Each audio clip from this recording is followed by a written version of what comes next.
What's up, everybody? It's Kyle back again with another episode of Unlocking Your Inner Strength. This is episode 254.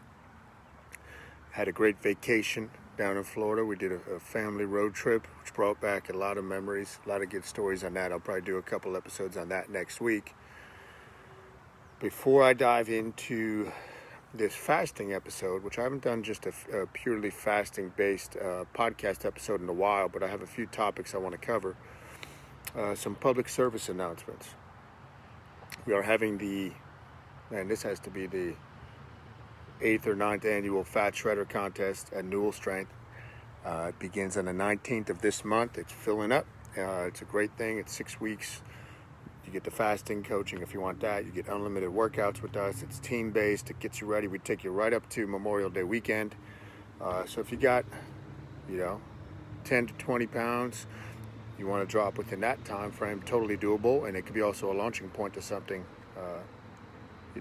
for the rest of your life. So that's April 19th. If you're interested, just shoot me a message. May 3rd is when the next Panda will be starting. This is Panda number 7. I'm always updating the information. Got some new stuff in this one. I'll be taking about 12 people in this, so that's May 3rd. In mid-May, I'll be starting the first Masters of the Mental Verse course. Probably going to take 10 people into that. It's the first time I'm running it. A lot of mind map material, mind map stuff, goal setting stuff, visualization stuff, all things the brain that I love. So that's going to be pretty cool as well. Now, let's dive into the fasting. The more I listen to experts, the more I realize that I am one of the world's leading experts in fasting, because I hear stuff from so-called nutrition experts and whatnot when they talk about fasting that just doesn't make any sense, and you can tell that they haven't actually tried it to any large degree. So let me start. I've got two main things I want to talk about with, they're finally coming for fasting. I guess I'll start with that aspect of it. Fasting is so simple, right? And what I try to do with the Panda Diet book in the program is keep it simple and teach simple. Teach the principles. And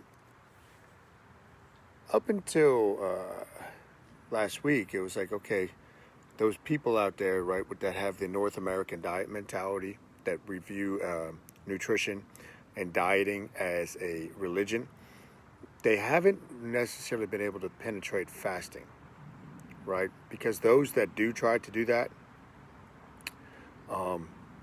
haven't done it before to any large degree or any extended period of time.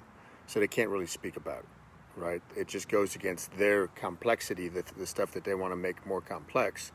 So they'd attack it from that issue. Or you can lose muscle, go into starvation mode, all stuff that's been disproven and I disproved in the book. So they have finally found a way, and it's comical to me to try to attack fasting. So while we were on vacation, I wasn't really on social media at all. I did respond to this one question just because it was interesting, because I saw it pop up on my alert. But I guess in another fasting group, people were saying, well, even when you smell food, and that plane is leaving a big chemtrail as I'm sitting here watching this. It's pretty amazing, all the way across the sky. But Mike Double V had posted, in another fasting group he's in, they said, well, even just smelling food is going to raise your insulin levels. So you can never truly be fasted, these purists claim. And I thought about it, and when I responded, I said, guys, there's a reason I don't teach a lot of the nitty-gritty stuff with things like fasting or mindset. Some of the stuff I'll go a little bit more in depth, but I try to keep it simple because I don't want people to get confused. So, yes, it is true that smelling food can raise insulin levels. It is also true that just thinking about food can raise insulin levels. That's not what you're fasting from, though. What is the definition of a fast? It's to abstain from something. Like if you want a social media fast, you're going to stay off social media. If you want a TV fast, you're going to stay off TV. It doesn't mean it might not pop it through your head. So with Panda fasting or fasting in general, you're not fasting from insulin. that is the main physiological effect, is you're going to keep insulin levels much, much lower, which has huge benefits. I'm reading a lot of stuff about insulin resistance now and disease, which I'll be teaching a lot in the next Panda. But that you're not fasting from insulin, you're fasting from food, right? If it was the case that you could not be fasted just because you thought about food or you smelled food, nobody, including Jesus, would have ever fasted before in their life. Because I'm sure in the 40-day fast, Jesus thought about food. I'm sure he smelled food. So the simple way to knock that argument down is you're not fasting from insulin, you're fasting from food. Reducing insulin and making you more insulin sensitive, because even when you get an insulin hit, let's call it, from smelling food or thinking about food, it's very minimal. It's not like it's going to be raised all day or chronically elevated. So that you're fasting for food, you got to remember that. Don't get caught up in the minutia. Now, these type of people, there's a term called orthorexia. And these are the type of people, and I used to be like this. I used to have this, right? That they're obsessed over their macronutrients and they're obsessed over what type of foods they eat. And these are the type of people that are really entrenched in the North American diet mentality. People that have orthorexia and they're obsessed with eating clean and all this stuff. And it's a big hit to their ego when they realize it's not that important. Measuring everything, weighing everything, trying to micromanage. You think you can micromanage your body by that degree just by counting your calories? It's silly, because you can eat 1,000 calories on vacation and 1,000 calories in a stressful work week, and it's going to have two different effects within your body. So it's just short-sighted thinking. But remember, with fasting, you're not fasting from insulin, you're fasting from food. The goal is to keep the goal the goal.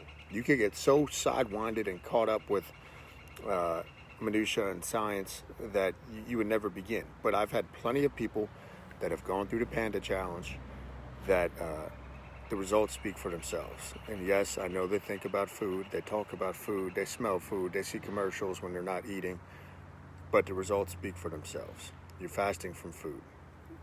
Keep it straight. Now, next thing, when I mentioned in the beginning, Coach Mike sent me a podcast, a Joe Rogan podcast. I'm listening to well-respected fitness expert, nutrition expert, and smart guy, Mark Sisson. But then they started talking about fasting. And this is where they kind of lost me, because they don't have the science to back up anything they're talking about with fasting. So I guess this guy, Mark Sisson, came out with a new book called 2 Meals a Day.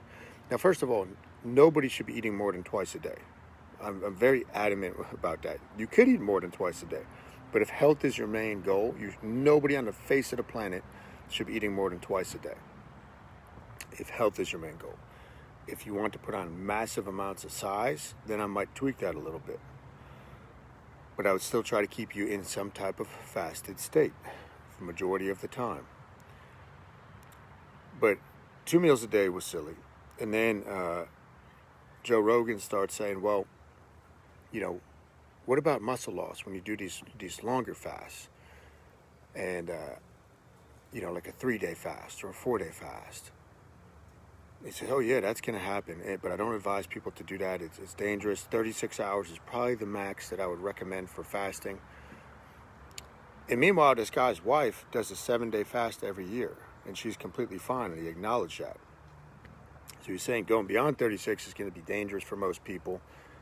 This is just silly, because earlier in the interview he talked about people as we went through evolution and all that would have to go 4 or 5 days without eating before they killed another animal or found some type of vegetation to eat, right? And they were just fine. They survived. Otherwise, we wouldn't be here. We would have died if people went more than 36 hours. If you went more than 36 hours and it was dangerous for the human condition, human beings would have gone extinct long ago. So no, it's not dangerous at all. They're talking about muscle loss, and this is, again, where they don't understand the science. Most people out there, even so-called experts, I've talked about this before. I've talked about it 1,000 times. when you start getting into these longer fasts, growth hormone will go up 2,000 to 3,000%. Luteinizing hormone will go up to 67%. That's a precursor to testosterone, which is a very anabolic hormone. When you eat and you're more insulin sensitive, the longer you do this fasting, you become more insulin sensitive. It's easier to retain and put on muscle.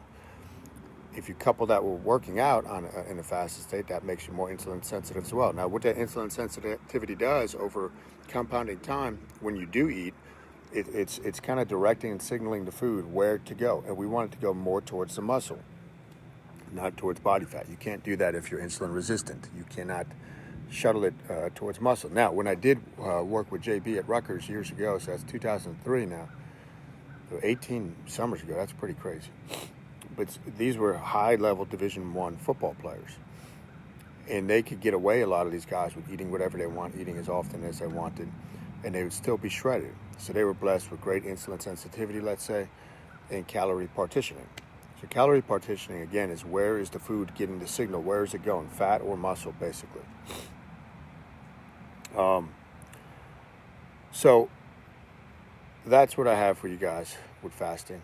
I'm very confident in the system that I put together and backed up by science. But the main thing is real-world experience and application, not just with myself, but at this point, people that got the book, you're talking a couple hundred people that have been through the program. Results have been phenomenal. I see their blood work. Blood work has been phenomenal.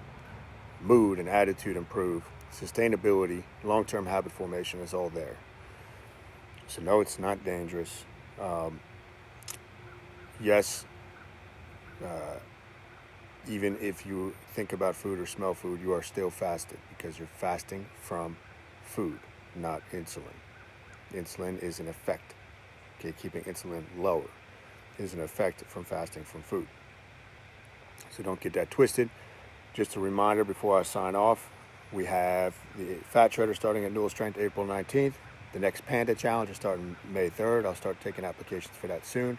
In mid-May, I am starting Masters of the Mentalverse, which will be another 6-week course all about mind map and mindset and brain science that you can use. And I'll keep it simple so you can apply it just like you do with the fasting. So keep an eye out for that. All right, guys, don't forget the like button, hit the share button, hit the thumbs up, and subscribe on iTunes if you haven't already. You all have a great day.